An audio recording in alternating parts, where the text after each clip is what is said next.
So, a lot of believers are standing on the promises of God. But would it surprise you to know that God's promises are not personal and have nothing to do with your lifestyle? Instead, they are purposeful and have everything to do with your legacy. Find out more in this episode of the Kingdom Conversation with me, your host, Bishop Wayne Malcolm, the Business Bishop.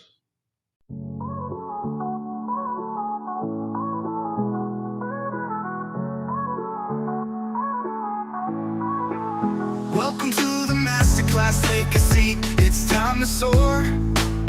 Where rivers of success meet, let's unlock the door. Blueprints laid down, we're creating something grand. In Eden they started, now it's our turn to stand. Four rivers flow, a vision crystal clear. With faith in our hearts, we've got no fear. Success streams flowing, lifting us high. With the master's guidance, we're touching the sky. Building our dreams with a powerful team. In this business life, we're living the dream.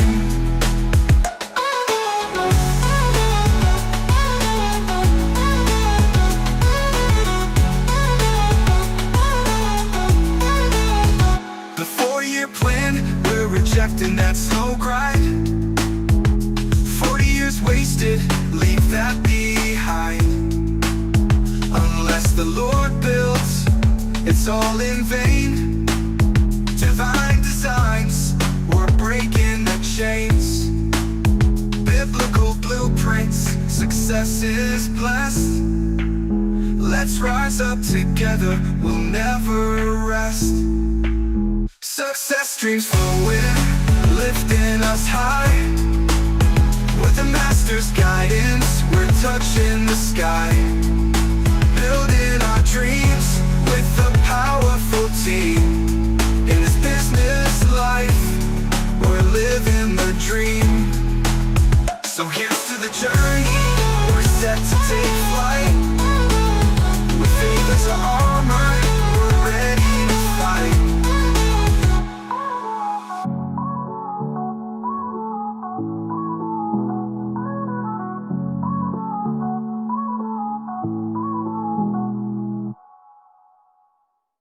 Welcome to the masterclass, take a seat, it's time to soar. Where rivers of success meet, let's unlock the door. Blueprints laid down, we're creating something grand. In Eden they started, now it's our turn to stand. 4 rivers flow, a vision crystal clear. With faith in our hearts, we've got no fear. Success streams flowing, lifting us high. With the master's guide. Hey family, greetings, blessings, salutations, and welcome to another Kingdom Conversation with me, your host, Bishop Wayne Malcolm, the Business Bishop. Always excited and delighted to be a part of your life and legacy through this ministry. Celebrating each and every one of you that's joining us live, and for those that are catching the replays, I salute you. I want to quickly shout out to everyone who has subscribed to the channel and encourage anyone who's yet to subscribe to go ahead and subscribe, because we are posting fresh content on a weekly basis. I want to thank those who have liked the posts by hitting the like button. I don't mean you just liked it in your heart. I mean you click that like button. And those who have left comments, the comments are such a blessing to me personally.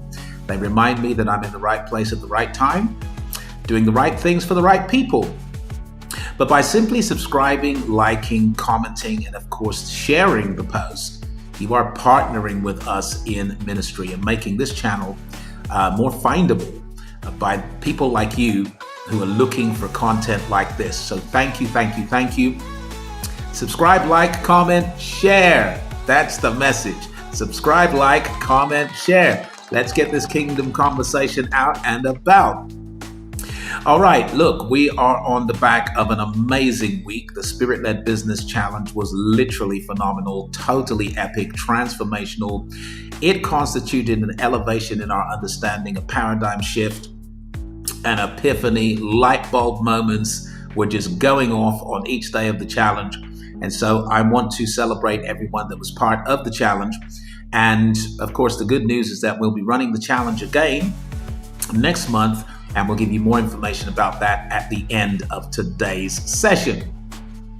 So today I am starting a new series, and it is the Legacy series. The Legacy series, in which we're going to explore and unpack some of the principles and patterns and strategies and systems that have everything to do with your legacy, that are encrypted, encoded in the Word of God. Today's session is entitled The Legacy Promises, The Legacy Promises and the Sovereign Mind. The Legacy Promises and the Sovereign Mind. So let's get into it right now. I'm going to try and be as visible as possible throughout this presentation. There may be some of the slides that I might have to turn off the camera because of just the way the slides are laid out, but hopefully you can see me. And look, let me remind you, this is somewhat of an interactive conversation. So those of you that are joining us live, you know what to do with the chat box. Light it up, right? Light up that chat box. And if you experience a light bulb moment, an epiphany, elevation in your understanding, or a paradigm shift, indicate it in the chat box with your comments and your emojis. You know, I love the fire emojis, heart emojis, hand clapping emojis. Let's just set it on fire. Likewise, if you're catching the replays, just absolutely set the comment section on fire. Let's do this. So here's an outline of today's session. We're going to kick off with some context for the concept. What are legacy promises? The nature of God's promises. Legacy, should say over lifestyle, is what it is. Destiny over dreams, generational thinking, living the legacy, and then some key takeaways. Let's dive in. So, here goes with some context for the concept. We often take God's promises, okay? So very often, believers are encouraged to stand on the promises of God, to look at all the promises that God has made to his covenant people, all the promises that he has made to people of faith. And of course, the Bible is loaded with lessons and packed with promises for people of faith. And very often when we look at those promises, okay, whether it's promises of blessing, of protection, of promotion, of prosperity, whether it's, all of these promises that are there are just so many promises, Old and New Testament, that are today applicable to people of faith, to God's covenant people. We often take God's promises as personal, right? So we personalize the promises, when in fact, the promises are purposeful. They are purposeful. There's a difference between a personal promise and a purposeful promise. A personal promise is all about you, but a purposeful promise is about God's purpose. And of course, many are the plans in the mind of a man, but it's the purpose of the Lord that will stand. That's a quote from Proverbs. The reality is that God is standing behind his purpose. God is backing his purpose. God is paying for what he ordered. And another way to describe purpose is original intent. So God is standing by his original intent.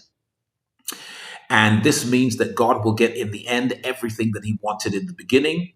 So if you really want to understand what God is up to, you simply need to figure out what he wanted in the beginning and understand that his purpose is to get in the end everything that he wanted in the beginning. So God's promises are purposeful in that they are linked to his purpose. And what this means is that the promises of God are not about lifestyle. They are not lifestyle promises. They are, in fact, legacy promises. And when you stand on the promises and you claim the promises and you confess the promises, understand that God's promises have more to do with your legacy than they do your lifestyle. I wish I had some help in here. When you're standing on the promises, claiming the promises, confessing the promises, understand that God's promises have more to do with your legacy than they do your lifestyle. They are not personal, they are purposeful. So what is your legacy? So your legacy is the inheritance of the next generation. See, there are two big words and that are used in kingdom vocabulary. Let's make sure you can see these slides and me. Okay. There are two big words that are often used in kingdom vocabulary and language. And those two big words are inheritance and legacy. Inheritance and legacy. The truth is that they are two sides of the same coin. They are exactly the same thing. Your inheritance is someone else's legacy, and your legacy will be someone else's inheritance. In this respect, they are two sides of the same coin. Your inheritance was purchased for you by a previous generation, and your legacy will be purchased by you for a future generation. I wish I had some help in here. Your inheritance was purchased for you by a previous generation. With their blood, sweat, and tears, they purchased for you an inheritance so that you stepped into something that had been prepared and built by a previous generation. But your legacy is purchased by you. That's your blood, sweat, and tears. And it becomes the inheritance of a future generation. So it's purchased by you for future generations. Your inheritance was purchased for you. Your legacy is purchased by you. Your inheritance is the legacy of preceding generations. Your legacy is the inheritance of proceeding generations. And in this respect, the race that we are called to run with patience, right? The race that we are called, the kingdom journey is, there are many befitting metaphors that describe the kingdom journey, right? But one of my favorites is that it is a race. But this race is not for the swift, neither is the battle for the strong, right? So this is not a sprint, neither is it a marathon, but it is a relay race. I wish I had some help in here. I think the most befitting metaphor for the kingdom journey is the relay race. And in a relay race, your teammates are not beside you. They are behind you and before you, right? And each of you plays a part in the process so that you can all inherit the prize. And so what this means is that in a relay race, you neither run it by yourself or for yourself. I wish I had some help in here. In the kingdom, we are neither running by ourselves or for ourselves. We are capitalizing on the gains made by a previous generation to create gains for another generation. And in the relay race, what is important is that you do and be and do the very best for your leg of the race. And of course, in order to win the race, you have to be carrying in your hand what the previous runners were carrying in their hand. That's the passing of the baton. And so the reality is that you inherit the gains made by a preceding generation. You are able to stand tall on platforms that they built. And your job is to make gains and to build platforms upon which the next generation can stand tall. Because we are not running by ourselves or for ourselves. We have teammates behind us and we have teammates before us. And a lot of the opportunity that we have inherited was made possible because of the blood, sweat, and tears of a previous generation. And it's always tragic when people become generationally disconnected to not realize that actually they are only able to dream the things they dream, to do the things they do, to seize the opportunities that exist because a previous generation made that possible.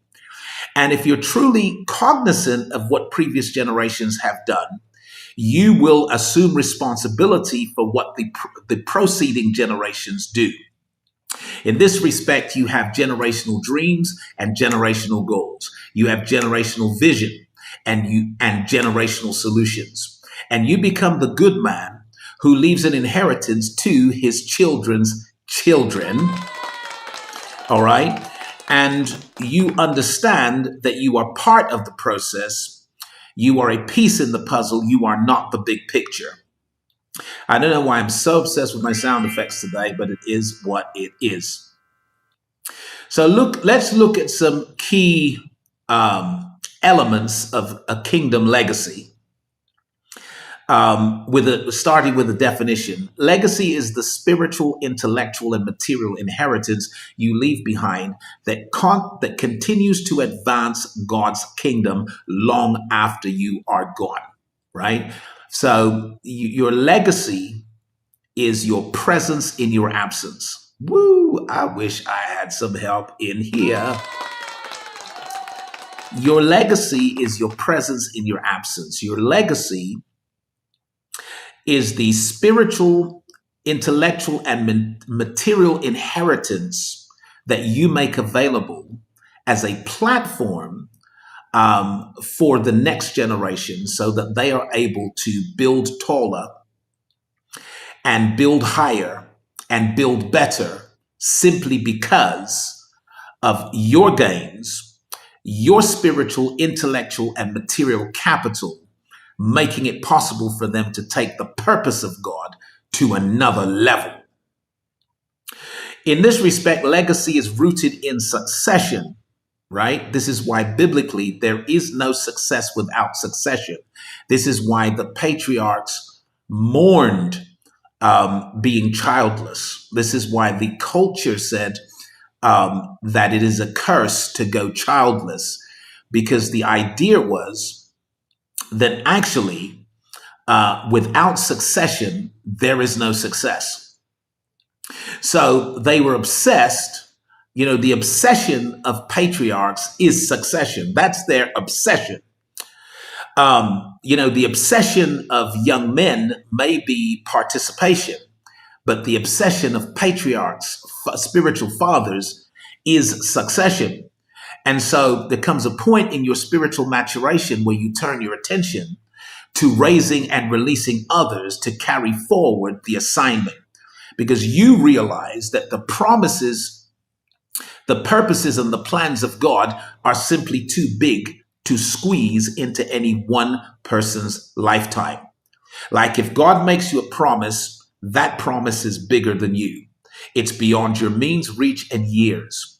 It is a promise that has generational implications and properties. It is a promise that has global implications and properties. And you then begin to understand, look, this is simply too big to squeeze into my lifetime. But God is faithful and will keep the covenant from generation to generation. God is faithful and will keep whatever agreement he's made with me. He'll keep that agreement with my children's children. That is the faith of patriarchs, so that the patriarchs would die in faith, not having received the promise, but being fully persuaded of those promises, that God will make good on everything he has spoken into my life. I wish I had some help in here. Your spiritual inheritance involves the faith, the wisdom, the revelation that you make available to another generation. Purpose continuity is ensuring that God's mission for your life outlives you through others who you have discipled and mentored. So the mission continues, the work goes on. The righteous wealth transfer, positioning resources to serve future generations in kingdom work. That's why we insist on financial intelligence and financial literacy so that you can invest your profits into platforms that will serve and service your generational vision. Okay. Typically a living trust, but that's another conversation. Covenantal succession, intentionally raising successors as Jesus did with his disciples. Jesus knew that he was only going to be physically present and active for about 3 years before his death, burial, resurrection, and ascension. And so he invested in intentionally raising successors who would continue the mission. This is the power of legacy and the mind of sovereigns, the sovereign mind. And I want to remind you that God has made us kings and priests in Christ. The blood of Jesus that purchased our salvation repositioned us so that we went from slavery to mastery, and we went from darkness to light. And God made us to be citizens of a heavenly kingdom, sons of the King of all kings, sovereigns, so that we are kings under his kingship, and stewards, so that we would manage the resources of the planet. So he has made us citizens, sons, sovereigns, and stewards. And what this series is about is the sovereign mind, the sovereign mindset, the mind of a king. See, the mind of a king has everything to do with the peace and prosperity of the kingdom for generations to come. The peace and prosperity of the kingdom for generations to come. Not just in my tenure, but for generations to come, which is why kings are obsessed with succession, bloodline, inheritance. And so we're talking about legacy promises and the sovereign mind. So what are legacy promises? What are legacy promises? Well, legacy promises are God's commitments that extend beyond an individual's life. They focus on generations, significance, and succession, right? When God speaks to your legacy, he's speaking to the impact that your life and your success has on future generations. He's speaking not about your personal success, but about your prophetic significance. He's speaking not just about your material success, he's speaking about your succession in terms of a spiritual legacy, an intellectual legacy, as well as an estate or a material legacy. Not just comfort or convenience. God makes legacy promises, not lifestyle promises. Your faith in these promises positions you as righteous before God. This is deep. This is deep. I'm going to have to turn this piece off. Your faith in these promises, your faith in a legacy promise positions you as righteous before God. Now, why do I say this? I say this because Genesis 15 verse 6 says, and he believed the Lord and he counted it to him as righteousness. Now, what is it that Abraham believed? Well, Abraham believed the legacy promises that God made to him.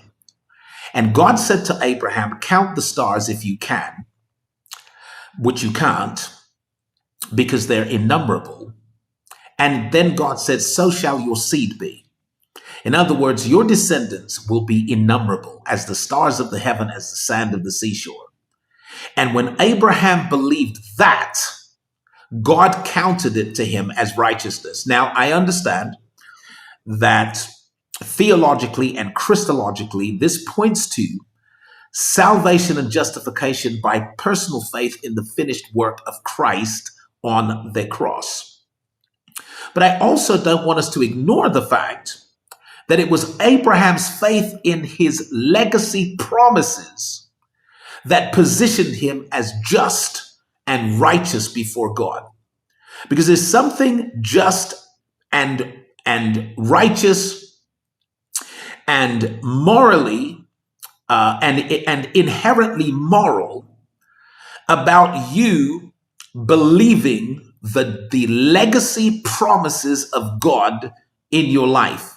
Because at this point, you're not focused on self or on lifestyle.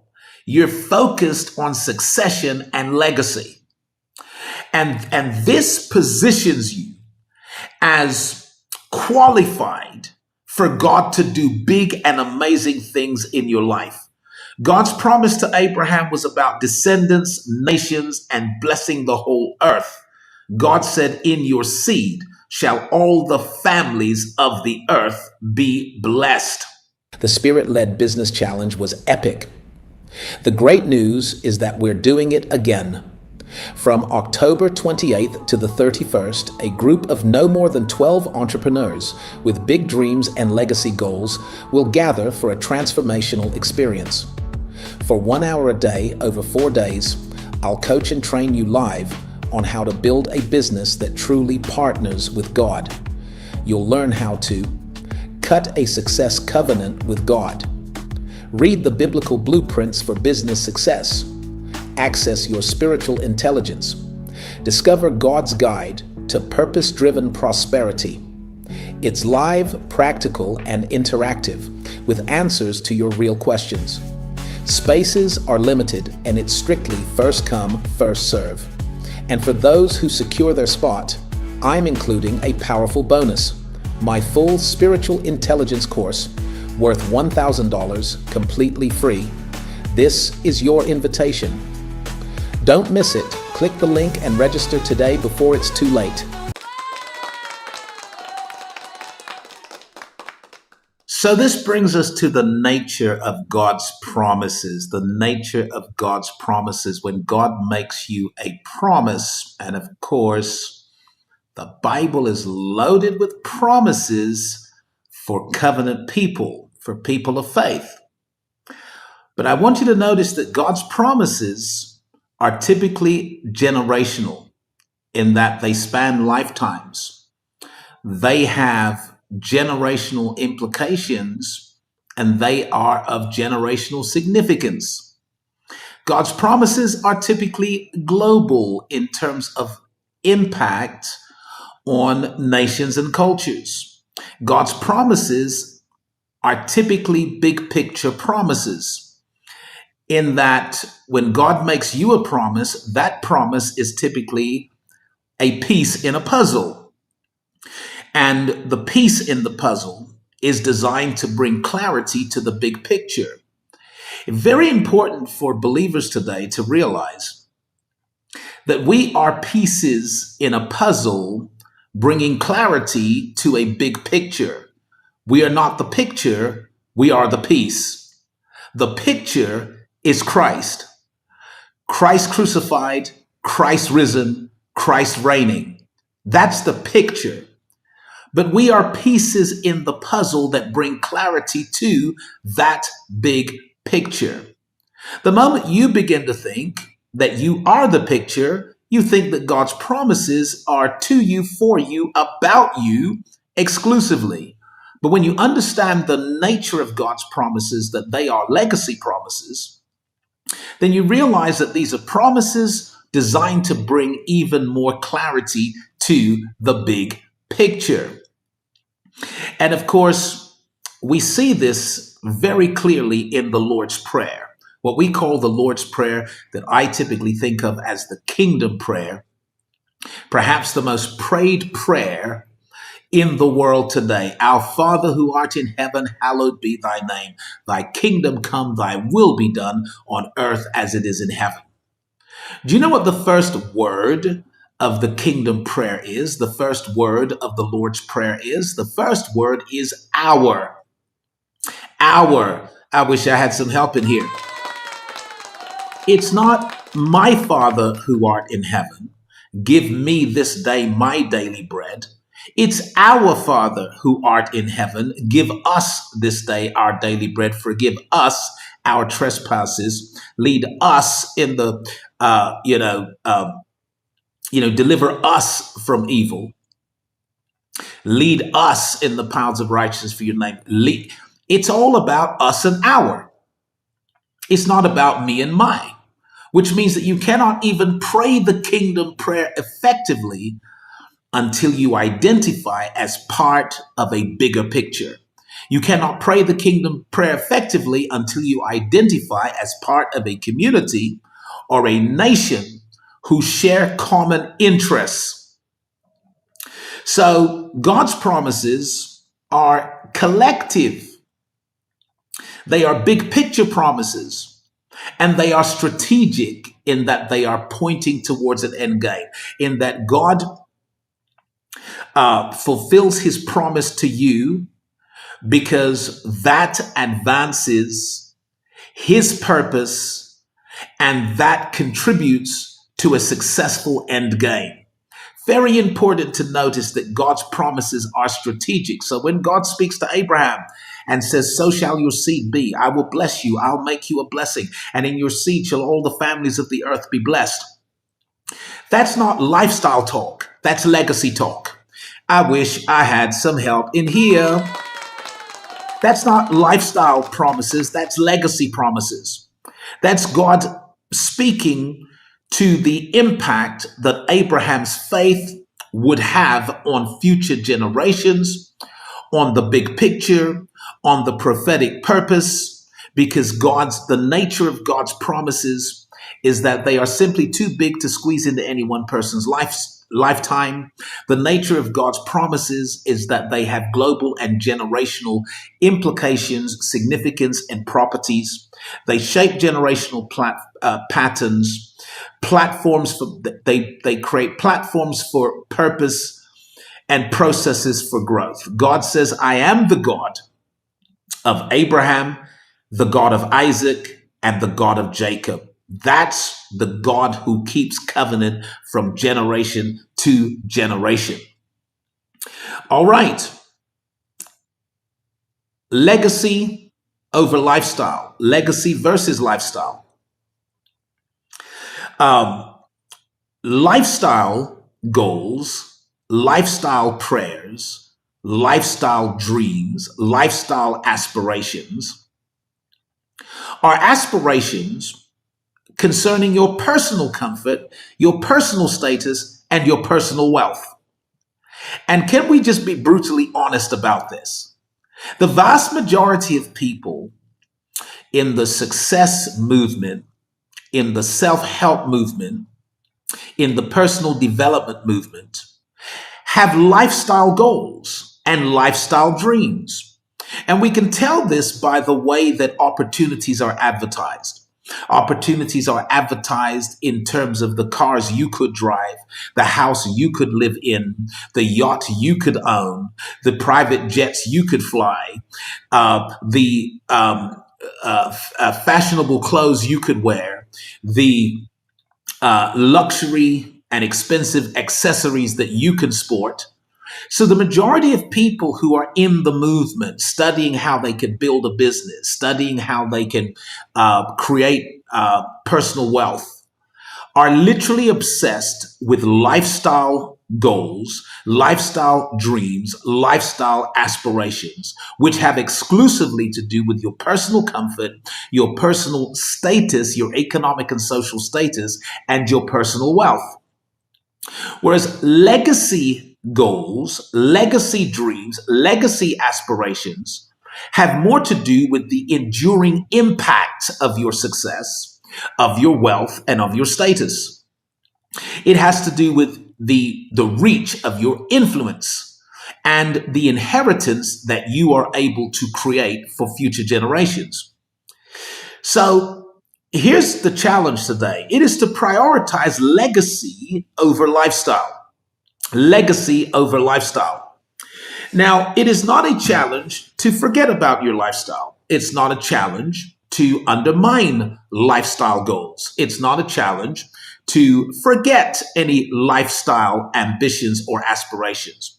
It is a challenge to make your legacy more important than your lifestyle, to prioritize legacy over lifestyle, to aim for legacy over lifestyle. And I'm going to tell you why this makes perfect sense. It makes perfect sense because when your legacy comes first, God can trust you with lifestyle blessings. I wish I had some help in here. When legacy comes first, God can trust you with lifestyle blessings. Someone said, "Oh, you're just talking. Can you prove that in the Bible?" Yes, I can prove it in the Bible. You see, God gave King Solomon a blank check and said, "Ask me for anything you want." He could have asked for long life. He could have asked for money and wealth. He could have asked for fame and popularity. He could have asked for power over his enemies, the life of his enemies. But he didn't. He asked for the wisdom to lead God's people. He was overwhelmed with the responsibility he inherited as the king of Israel. And he realized that if he was going to lead the nation into a season of peace and prosperity, that he would need the wisdom of God, because he was a young man when he inherited the throne. And so when God said, "Ask me for anything you want," he put his legacy over his lifestyle. He said, "God, I want to lead this nation in righteousness to a place of peace and prosperity and progress." He said, "That's what I want." That's a legacy dream. That's a legacy aspiration. That's legacy goals. And he didn't mention his own lifestyle one time when God gave him a blank check. Now, the carnal mind, the natural mind, if God gave you a blank check to the natural, to the carnal mind, the carnal mind would prioritize lifestyle over legacy and say, I want long life. I want millions and millions and millions, perhaps billions of dollars. I want, maybe not the life of your enemies, but certainly victory over your enemies, to silence your enemies or to prove your enemies wrong. A lot of people are motivated by lifestyle goals and ambitions. But when Solomon put legacy over lifestyle, God said, "Because you have asked this thing and you prioritized my purpose over your pleasure, you prioritize your legacy over luxury and lifestyle, God says, I'm going to give you wisdom like no other. Like you're going to be so wise, there'll be none like you, Solomon." But he said, "Because you asked this, I'm also going to give you what you didn't ask for. I'm going to give you long life. I'm going to give you a successful reign. I'm going to make you wealthy and healthy. And I'm going to give you victory over all your enemies. And I'm going to give you all of the lifestyle things you didn't ask for because you made your legacy the priority." Now, that's Bible enough. Read it in 1 Kings. When lifestyle is your priority, you risk forfeiting your own significance. Okay? You risk forfeiting your significance if your obsession is how rich you can be, how famous you can be, how much better you can be than other people.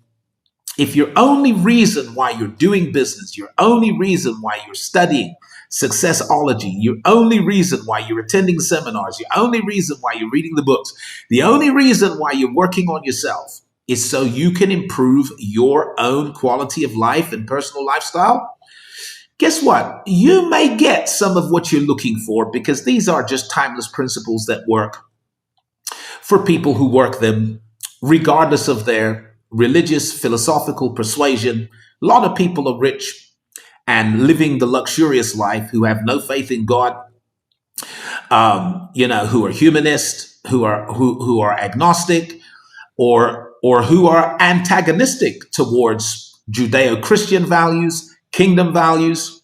A lot of people are very successful. So, good luck with that. You may be very successful. But see, God's not going to help you, right, until you put legacy over lifestyle. And here's it, Matthew 6, verse 33. "But seek first the kingdom of God and his righteousness, and all these things will be added to you."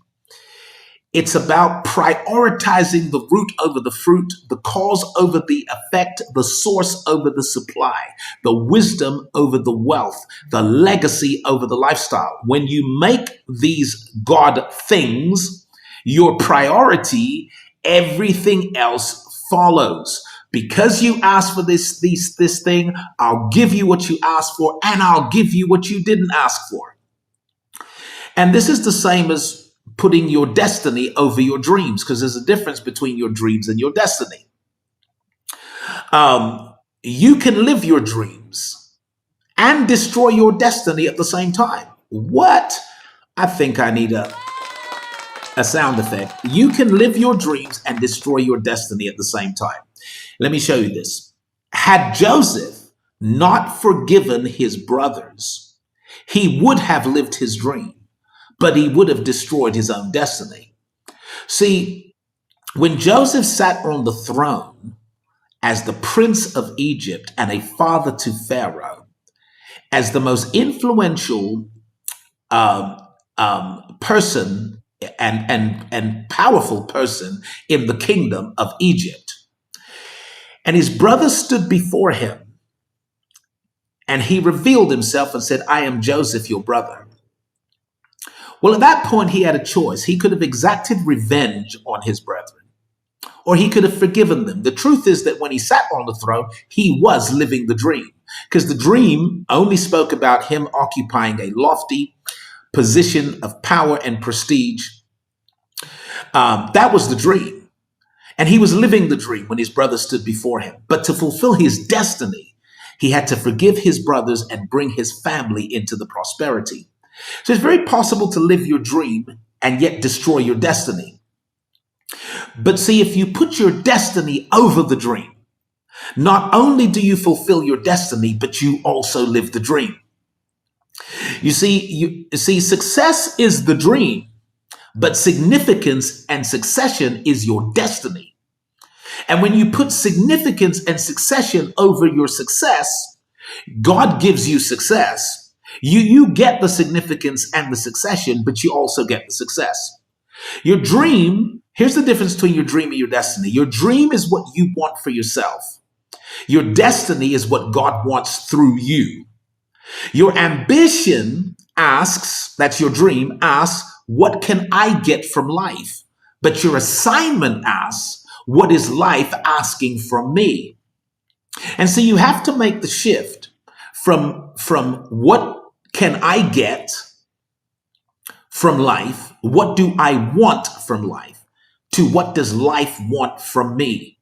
Because what I want from life, that's my dream. But what life wants from me, that's my destiny. And when you put your destiny over your dream, you live the dream and you fulfill your destiny. But when you put the dream over your destiny, you might live the dream, but you will destroy your destiny. And this is what brings me to the sovereign mind, a subject that has grasped my attention and something that we dealt with in the Spirit-Led Business Challenge in some detail, the sovereign mind. The mind of a sovereign, the mind of a king who has inherited the responsibility for the peace and prosperity of a kingdom. It's generational thinking. God works through generational processes. And guess what? Generational problems require generational solutions. And your role is part of a much bigger story. You see, you are part of a generational solution to generational problems. A lot of people are very impatient and like, look at all these problems in society. But these problems have generational roots. These problems didn't start yesterday. These problems have a history. These problems have been built over many generations on platforms that were perverse. And now these generational problems require generational solutions, and generational solutions require generational thinking. And see, I've got here that align with God's compound interest plan, because see, when you make an investment and the return on your investment is 6% per annum, that's fantastic. But there is a miracle in maths called compound interest, okay? Compound interest, where actually you reap a harvest from the seed that you've sown. And there is the miracle of multiplication that turns a small investment into something magnificent. And perhaps you're familiar with the story of, doubling up rice grains on a chessboard. Like you put 1 grain of rice on the first square, 2 grains on the next square, 4 grains on the next square, 8 grains on the next square. And for a while, the growth is very predictable, but there comes a point where it is exponential and it's compounded to where you cannot fit the rice on any board. So the same is true with God. When God makes an investment in your life, he expects a return on that investment, because eventually there'll be a compound return on the investment. And what God did with your little life literally ends up transforming the world for generations to come. Know therefore that the Lord your God is God, the faithful God who keeps covenant and steadfast love with those who love him and keep his commandments to 1,000 generations. I wish I had some help in here. So I want to close by talking about living the legacy promise. To live in a legacy promise means that you believe what God has spoken over your future. It's not just about believing to get out of a situation today, to get back into the same situation tomorrow. It's about knowing that God has a purpose for your lifespan, that you don't only have a working life, but you have a life's work. Woo! And when you're obsessed with your working life, to the obscurity of your life's work, you're putting lifestyle over legacy, you're putting dreams over destiny. But when you start to say, actually, I am here to do something with my life, it's a life's work that's going to have generational implications and significance. It's going to make my life present in my very absence. When you start thinking like that, you're now putting legacy over lifestyle. You're putting destiny over dreams. You're putting succession and significance over success. And it's your belief that you are meant to make a mark on human history that can never be erased. That's the sovereign mind.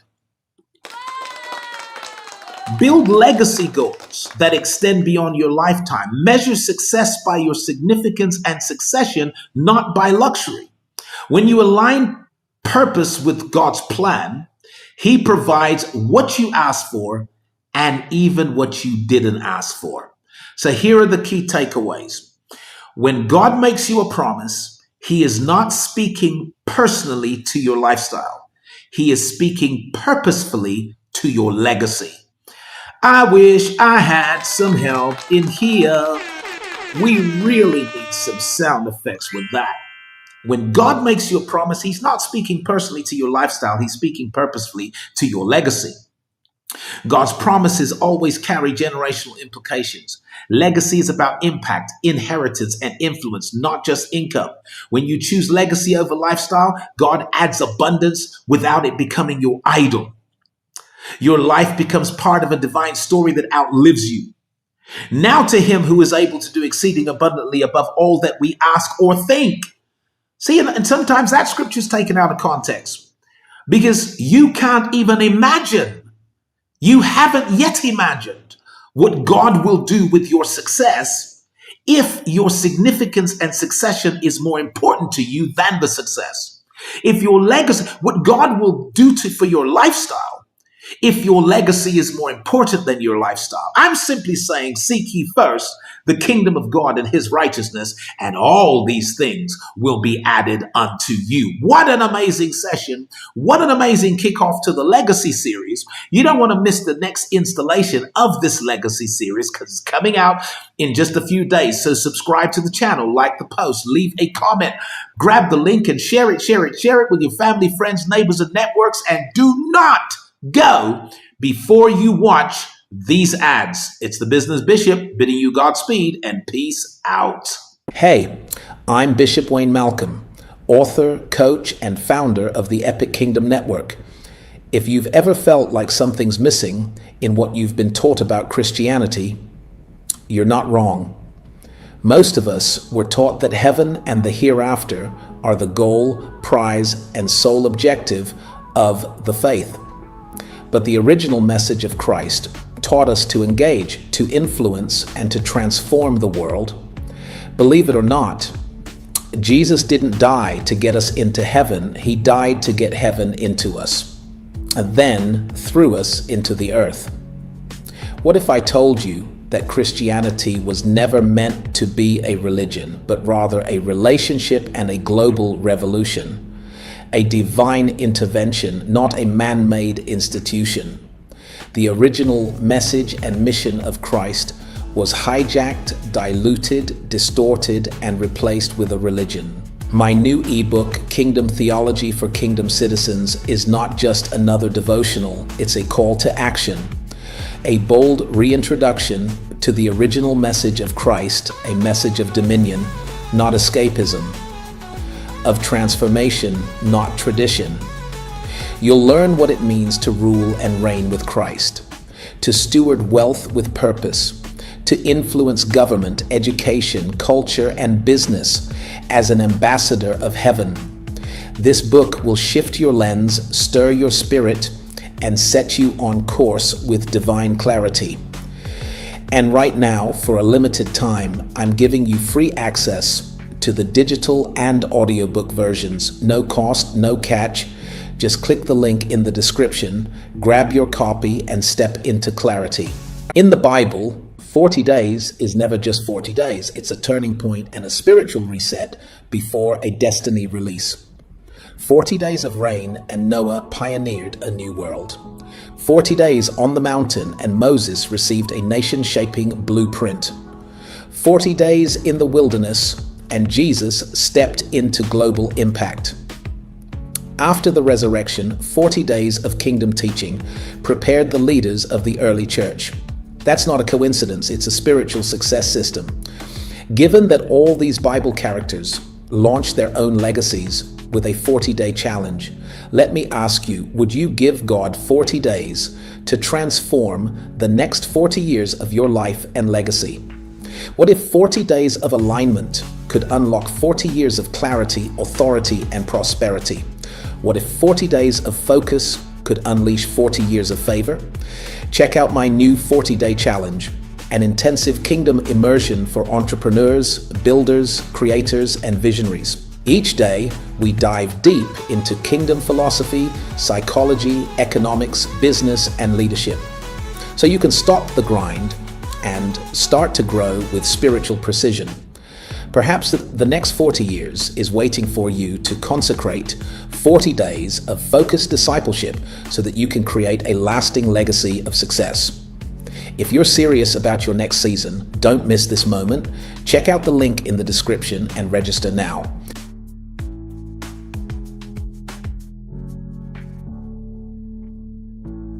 Hey there, entrepreneurs!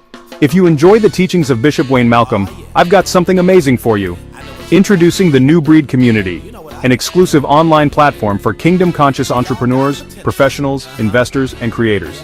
This isn't just a community, it's a movement where we discuss and explore kingdom concepts. Here, kingdom-minded people connect, share, learn, and grow together.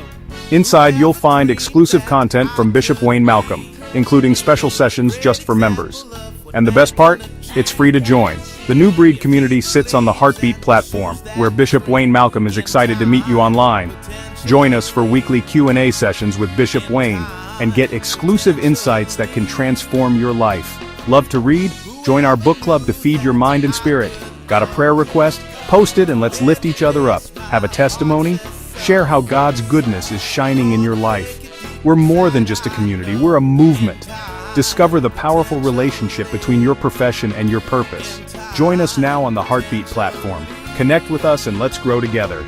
Bishop Wayne Malcolm and the New Breed Community are waiting for you. So what are you waiting for? Hit that join button and step into a world of connection and growth. A warm welcome awaits you. See you on the inside.